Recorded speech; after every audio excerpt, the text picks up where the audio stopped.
few years ago, I got one of those spam emails.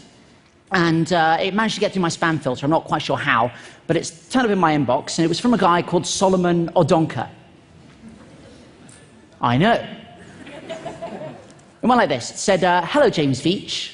I have an interesting business proposal I want to share with you, Solomon." Now, my hand was kind of hovering on the delete button. Right? As you are, I was looking at my phone. I thought, I could just delete this. Or I could do what I think we've all always wanted to do. And I said, "Solomon, your email intrigues me."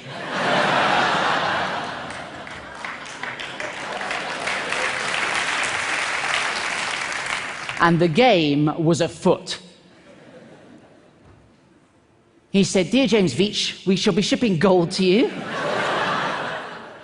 You will earn 10% of any gold you distribute." So I knew I was dealing with a professional.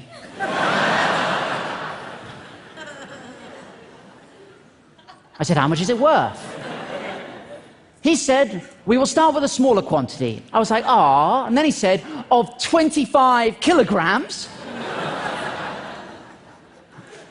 The worth should be about 2.5 million. I said, "Solomon, if we're going to do it, let's go big."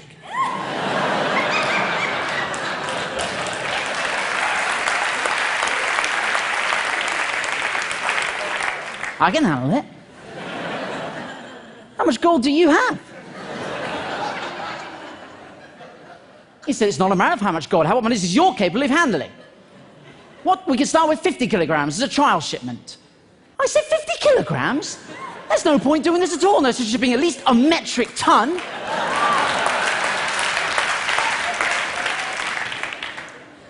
So what do you do for a living? I said, "I'm a hedge fund executive bank manager."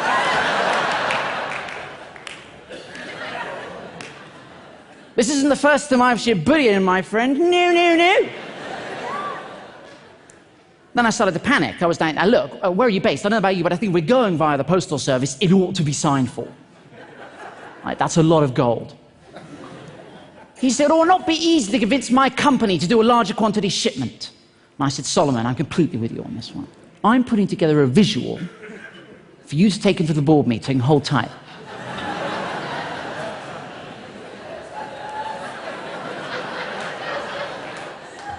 This is what I sent Solomon.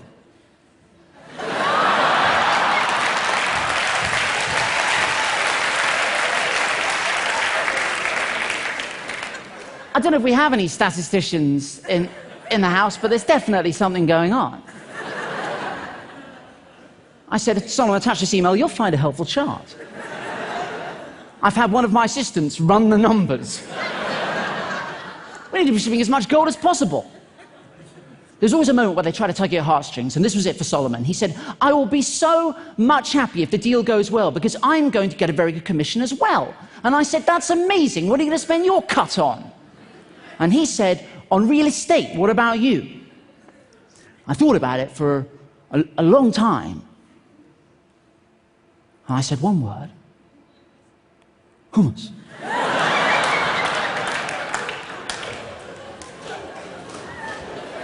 It's going places. I was in Sainsbury's the other day, and there are like 30 different varieties. Also, you can cut up carrots, and you can dip them. Have you ever done that, Solomon? He said, "I have to go to bed now."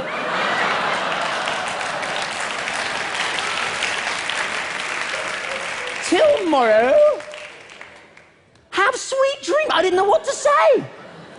I said, "Bonsoir, my golden nugget. Bonsoir." Guys, you have to understand, this has been going for like weeks, albeit hitherto the greatest weeks of my life, but I had to knock it on the head. It was getting a bit out of hand. Friends were saying to me, "James, do you want to come out for a drink?" I was like, "I can't, mate. I'm expecting an email about some gold." You know. So I figured I had to knock it on the head. I had to take it to a ridiculous conclusion. So I thought I concocted a plan. I said, "Look, Solomon, I'm concerned about security. When we email each other, we need to use a code." And he agreed. And I said, "Solomon, I spent all night coming up with this code. We need to use it in all further correspondence. Lawyer. Gummy bear. Bank, cream egg. Legal, fizzy cola bottle, claim peanut M&Ms, documents, jelly beans, Western Union. Guys, a giant gummy lizard. I knew these were all words they use, right? I said, please call me Kit Kat and all further correspondence.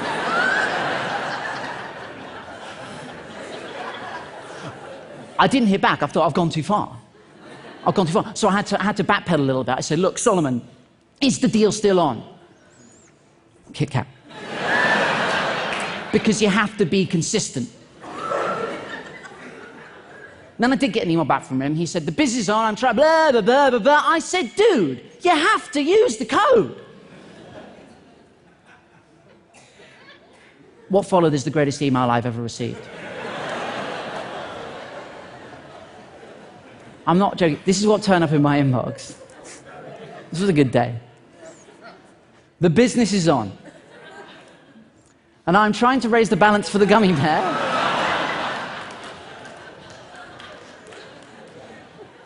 So he can submit all the needed fizzy cola bottle jelly beans to the cream egg for the peanut M&Ms process to start. Send £1,500 via a giant gummy lizard.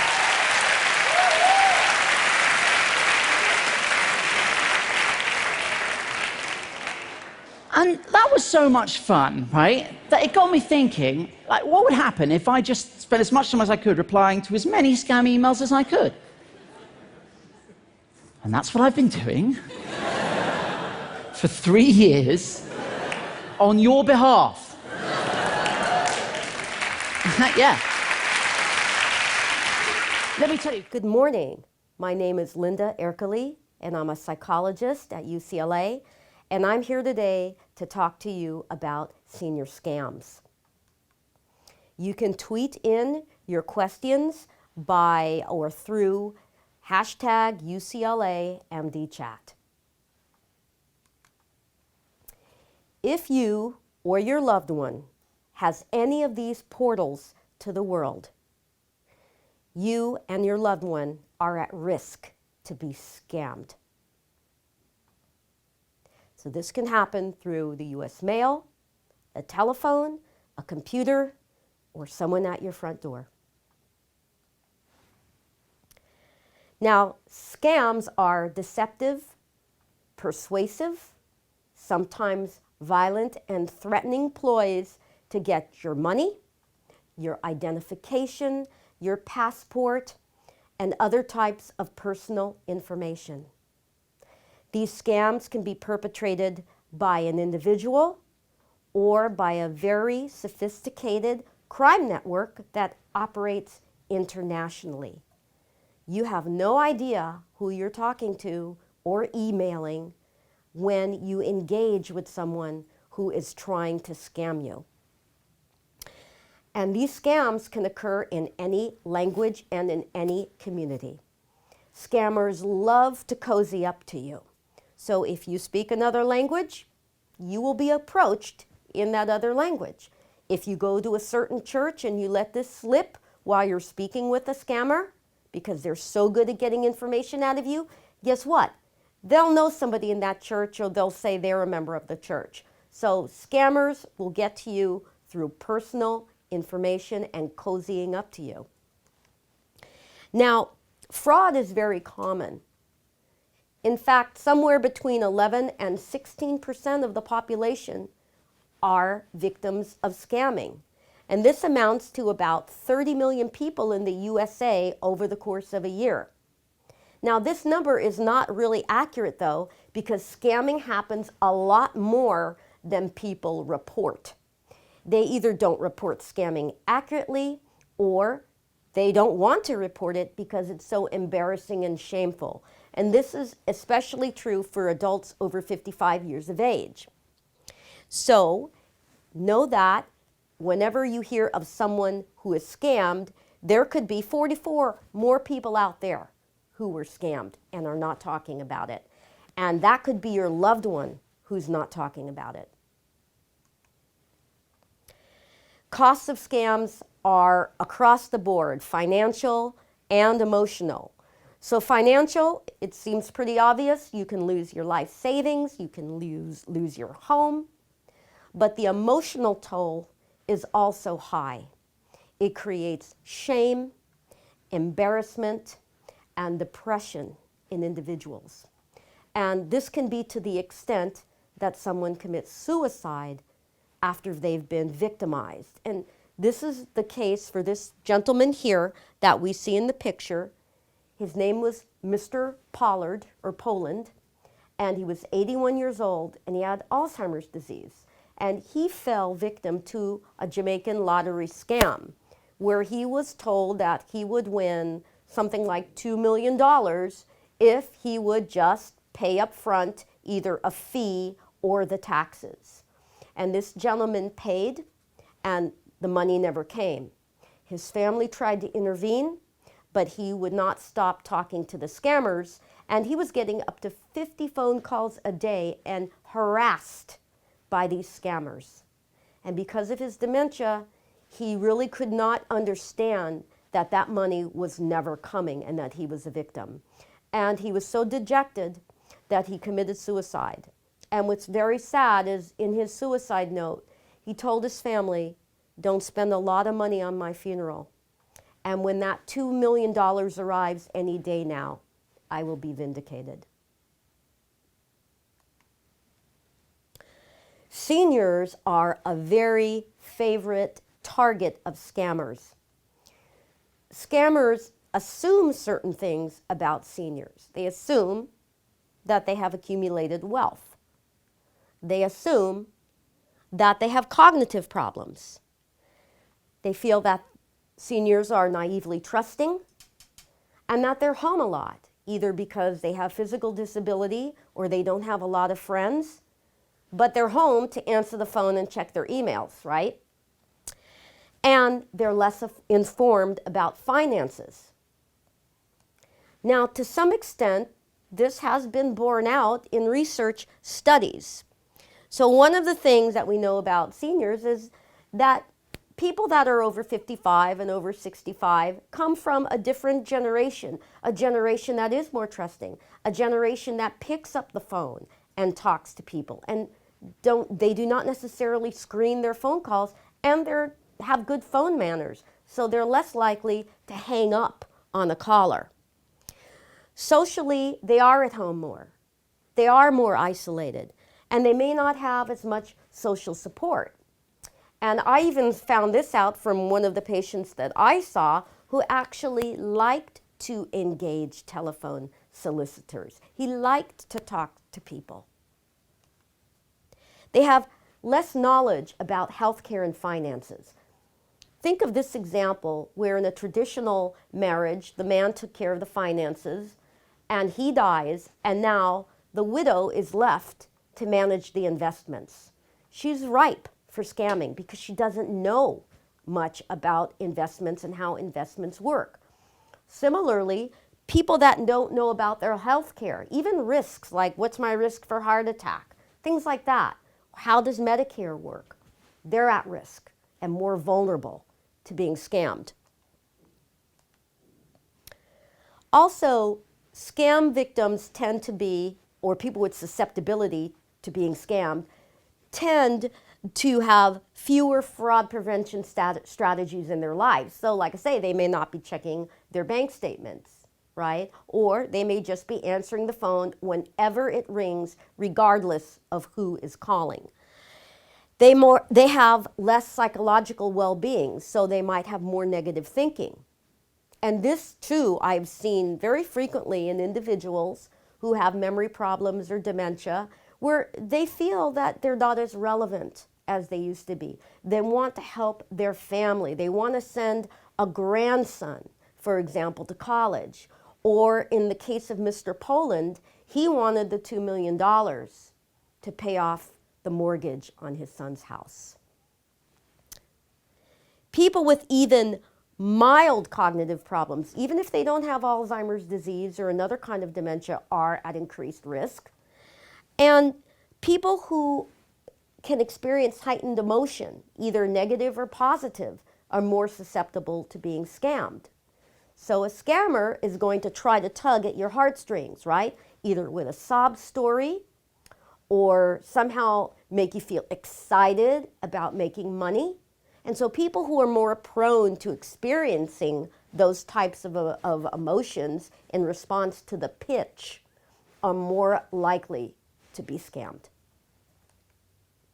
Now, those factors operate in people who have cognitive abilities. Now, add dementia to the picture. So if your loved one has Alzheimer's disease or Lewy body dementia, or they've had multiple little strokes that leave them cognitively impaired, they're even more susceptible to the average person, regardless of what age or their cognitive abilities. And that's because, by definition, people with dementia have cognitive problems. Usually, these happen in memory, reasoning and judgment, and speed of thinking is slowed down. There are personality changes as well. People can be anxious and more depressed. And there are often psychiatric symptoms where people may be paranoid or may have delusions. And all of these can function together to make someone more vulnerable. So let's take an example of this. If you have poor memory, you're not going to be able to remember the details of a conversation or follow it. So remember, those spiels or pitches are long, they're fast, and you may not remember, if you have a memory problem what was said at the end versus the beginning. Also, you're not going to remember if somebody called you before unless you've established a relationship. So, for example, you might get a pitch from a phony charity, and you send $10 or $20, and here comes again the pitch again, and the person with memory problems may not remember that they've already given. They also may not check their finances or be even able to manage their own finances. Slowed thinking also affects whether people can put that information that they're hearing on a phone, for example, together. They can't weigh what they're hearing. And you couple that with being pressured by a scammer who says, act now or lose out. This is a recipe for being scammed. Also, people have problems managing money. So whether or not they check their finances, they may not understand their statements anymore. And remember that people who have dementia lack even the awareness and the reasoning to know that they could be a victim of scamming. They aren't able to resist the attempts. People can be very impulsive and quick to act. So they might say yes or pull out their wallet or their charge card or click reply and put in their personal identification on a website before they ever really think about what's being asked of them. Now, there are many common senior scams, and we really don't even have the time to go into all of them, but you can easily research these on the internet. But I'm going to highlight a few important ones, but they're all important. Commonly, there's Medicare fraud. It's just being overcharged or being asked by a scam website to go and verify your Medicare information. You go to a website, you put in your information, and guess what? Now the scammer has your identification information. There are predators out there who look through the obituaries, contact the surviving loved one, and say, by the way, the person who died owed money and you need to pay it. That's a common scam. And even funeral homes may scam people by saying, you know, you have to, it's the law that you have to pay for this $5,000 casket even if you want to cremate your loved one, and that's not true. You can cremate someone in a cardboard box. So I'm not saying, again, that this is all funeral directors, not at all, but there are unscrupulous people out there that will do this. Now, the romance scam, is something that happens where an individual is befriended, mostly on the internet, by someone who essentially ends up professing their love for that person, giving a hard luck story, and now that person is sending money.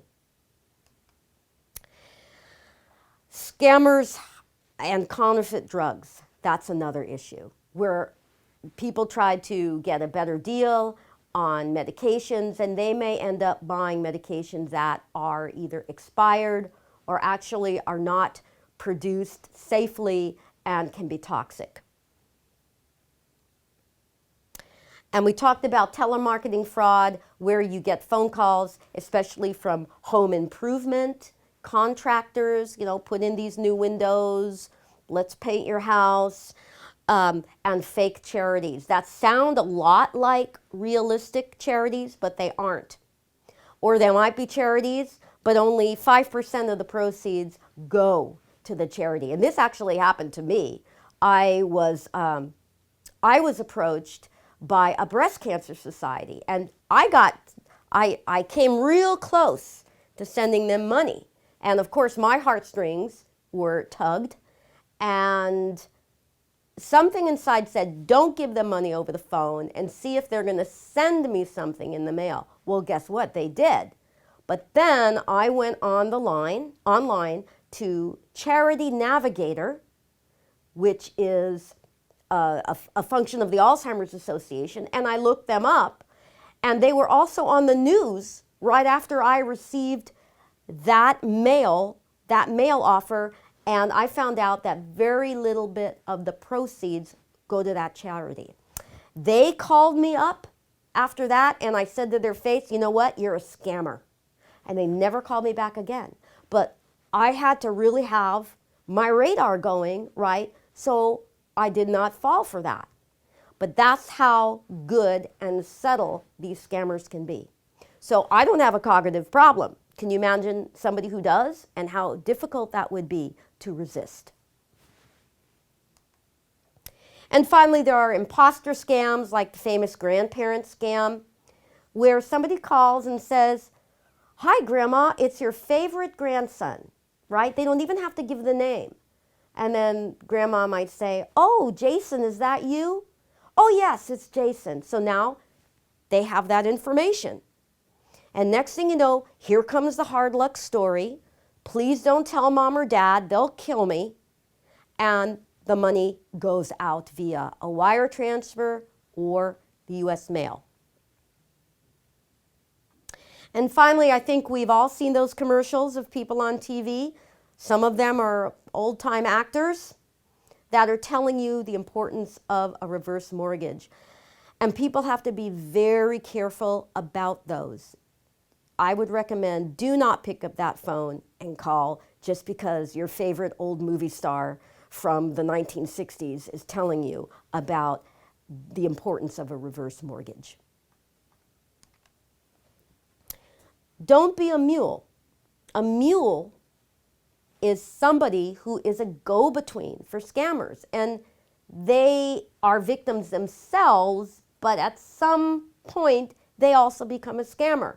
These are folks who accept money into their bank accounts, usually from a scammer, and then they transfer that money to the scammer's bank account or to the network, and then that money is disseminated to all the various scammers that are involved in the scam.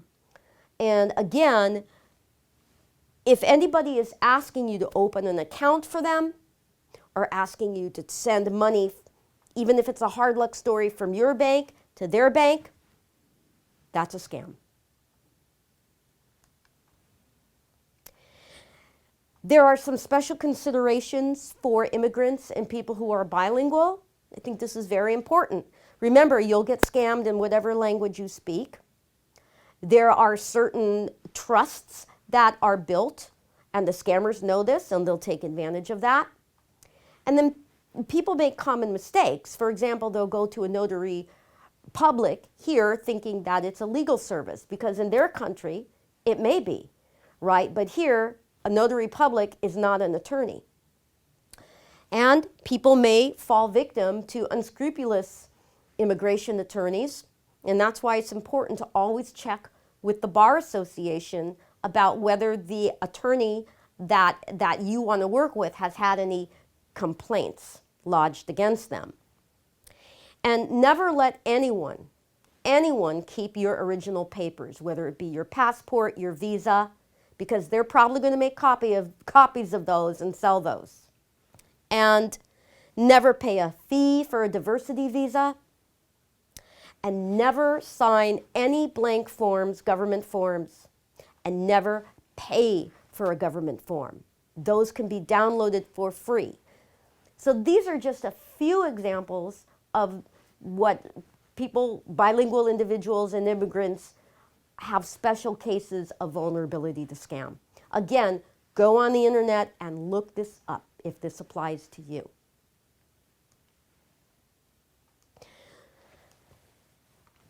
So what are the warning signs? How are you going to know if your loved one might be a victim of scamming or somebody is trolling, for example, and looking to see if they can scam your loved one? First of all, never, never, ever wire money to anyone you don't know. And if you're being pressured to do so, it's a scam. If you're being pressured to act now or miss out, it's a scam. If people refuse to stop calling you, or they violate the do not call list, they're scammers. If they tell you to keep things a secret, they're trying to isolate your loved one. That's a scammer. Look for unprofessional language or logos, for example, that are a little bit off. I've seen bank logos that don't look like the right color, or just something is off about the logo. That's a scam. Don't succumb to promises. You can't spend money to make money. And if you're feeling pressured or threatened, that definitely is a scam. So don't be fooled. Okay, it never ends with a $10 gift. Give a little to get a lot. That's the motto of scammers. If it sounds too good to be true, it is. And don't believe the hard luck stories. So what can you do now to see if your loved one is the victim of a scam? How do you know? Well, you saw some of the warning signs, but really, you don't know for sure until you do some investigation. And one of the things is, does your loved one answer the phone whenever it rings, regardless of who it is, or even if they know it's a telemarketer? And will they talk to a telemarketer? Again, if they don't understand that you can't spend money to make money, if it sounds too good to be true, it is. If they don't understand that, they're susceptible. And if they're not aware that just by virtue of being older, could be a victim, then that's another susceptibility factor. So you really have to do some checkup. Ask them about if they're getting phone calls and a lot of emails. Look to see how many messages are on their phone if they indeed let it go to voicemail. Look at the offers, what's coming in through the mail. You can't rely on them to tell you that they're being scammed, but you can start to use your eyes and ears to investigate. Also, you definitely have to check the finances. You've got to know what's going on in the bank account. So what to look for? Look for overdrafts, look for large withdrawals, and even look for large deposits, because that could mean they're a mule, right? So look at the paperwork. Look to see, too, if they are getting a lot of overdue notices. If they're not paying their bills and they're getting shut-off notices, they may be spending all their money on scams and not have the finances to pay their bills. And also look for any signs of physical or emotional abuse, because if they meet a scammer, and it can come to that in person meetings, people eventually become physically threatened if they don't give money. So look for bruises, right? Look for people being upset, anxious, and scared. But the best method is prevention.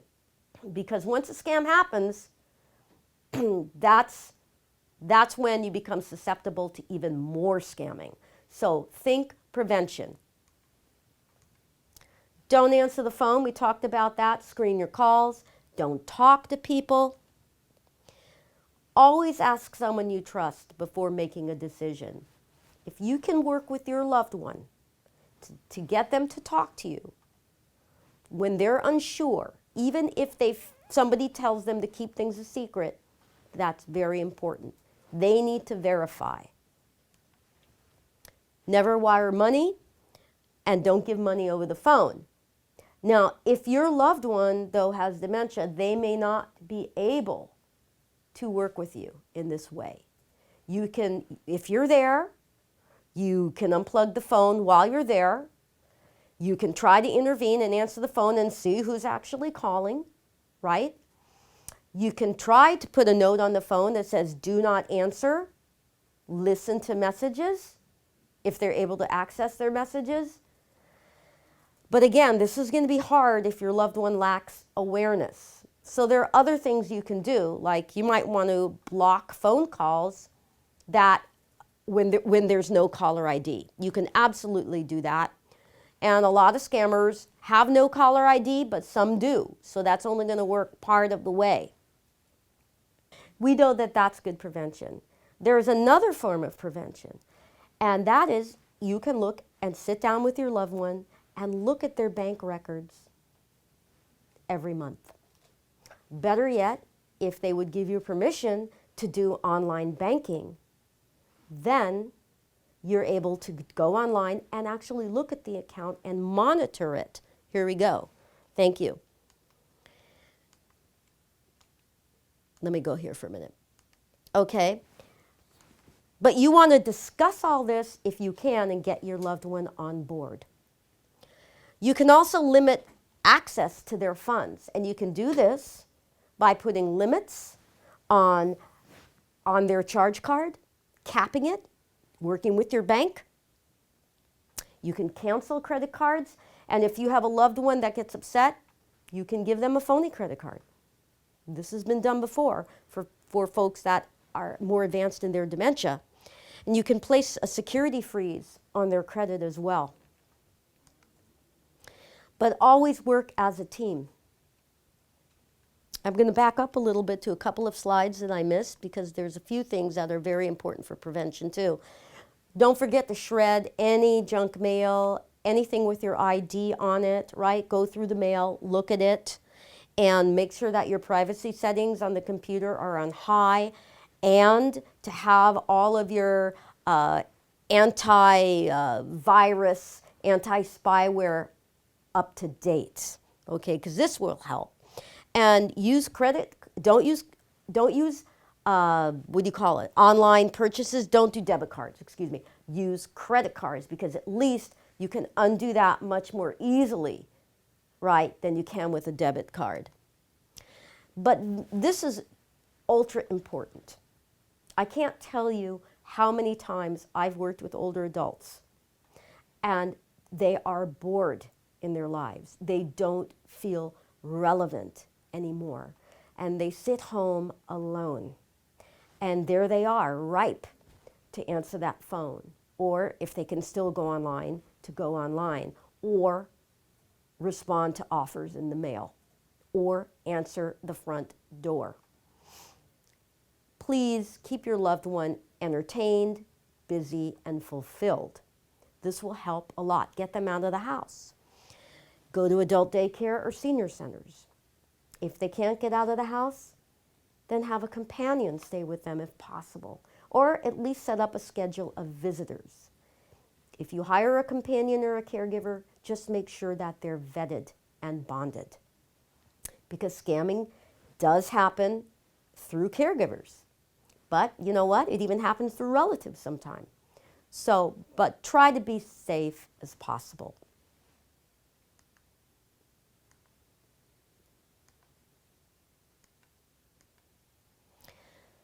You can monitor what's going on financially, either by going online if you have permission to do this, or even getting updates from the bank if certain withdrawals of large amounts are attempted okay, or occur on the account. So you can actually talk to your bank, or there are apps and alerts out there, and this is the example of one on the right, that will tell you and alert you if there's suspicious activity on the account.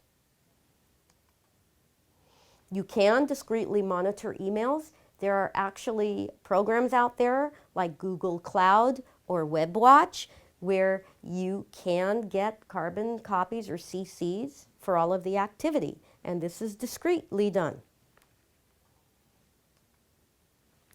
But whatever you do, be proactive. You've got to take charge of the finances, and the best time to do this is early, while your loved one can actually agree and be part of that plan. If your loved one cannot make a decision, then you have to take more extensive measures. But try to work with your loved one and do this, again, to be helpful and to work as a team through this. And the way to do it is to get a durable power of attorney for finances. And make sure that all trusts and estate plans are finalized, again, while your loved one still has the mental capacity and ability to make these decisions and to willingly and without being influenced agree to this. If not, and I've had patients that have gone through this, then there is probate conservatorship, where either you or someone appointed by the court becomes the manager of the estate. So they become the conservator of all of the finances that your loved one has. And this is a long and expensive process to go through, but the conservator is court appointed and they answer to the court. Okay, but you have to petition the court for this, and you have to prove that your loved one is susceptible to undue influence. In other words, they can't resist fraud, and that they're unable to manage their finances. And this takes time. It takes an elder care or elder law attorney, and it takes a lot of money. Okay, so now let's go to the worst case scenario. What do you do if your loved one is a scam victim? There are discrete steps that you need to take if this happens. First of all, act fast, okay, because the more time that passes before you intervene, the less likely the chances of getting money back. First of all, create a file so you can keep track of all of the evidence, whether it be emails or letters or names of people who called about the scam. File a police report because scamming is a crime. Contact Adult Protective Services because scamming is elder abuse. Contact and report the scam to the Federal Trade Commission. And then notify your bank and all of the credit agencies. Okay, those are your upfront things to do. Then, depending on the kind of scam, you want to contact the appropriate agency. So, if it's a wire transfer involved somewhere in that scam, then you want to contact Western Union or MoneyGram. If at some point the U.S. mail was used even to send a check or to receive junk mail, and most scams, by the way, do at some point involve the U.S. mail, then you have to notify the United States Post Office, right?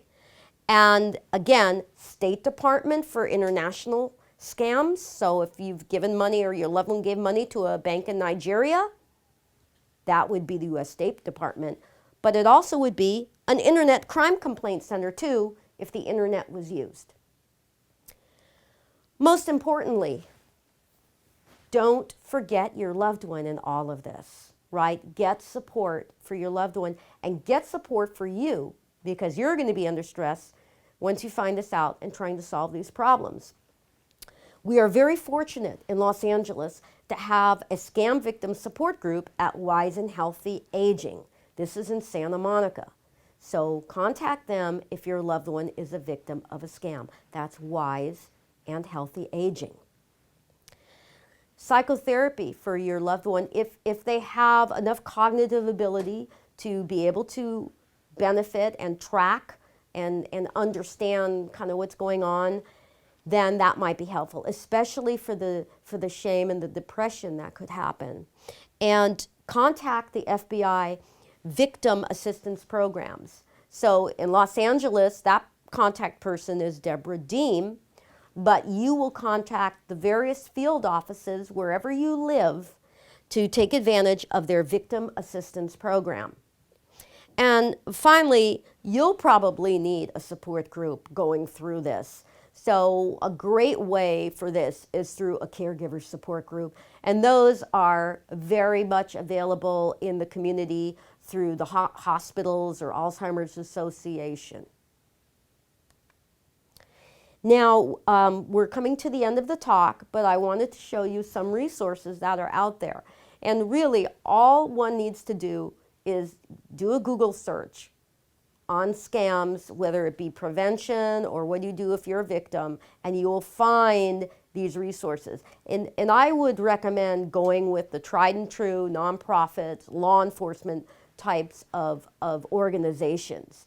So definitely the FBI has an excellent informative PDF on financial crime and you.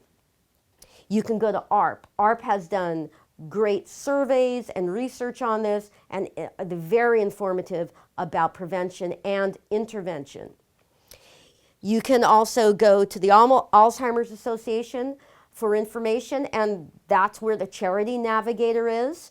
The Senior Fraud Protection Kit is something I found online, but it pretty much encompasses a lot of what I talked about today. And for anyone living in Los Angeles, we have a terrific organization called BetCetic. And BetCetic is a nonprofit organization that offers free legal services and elder law for no-income individuals in LA, and this can include getting help with getting powers of attorney, getting education about conservatorship. So BetCetic is a great resource.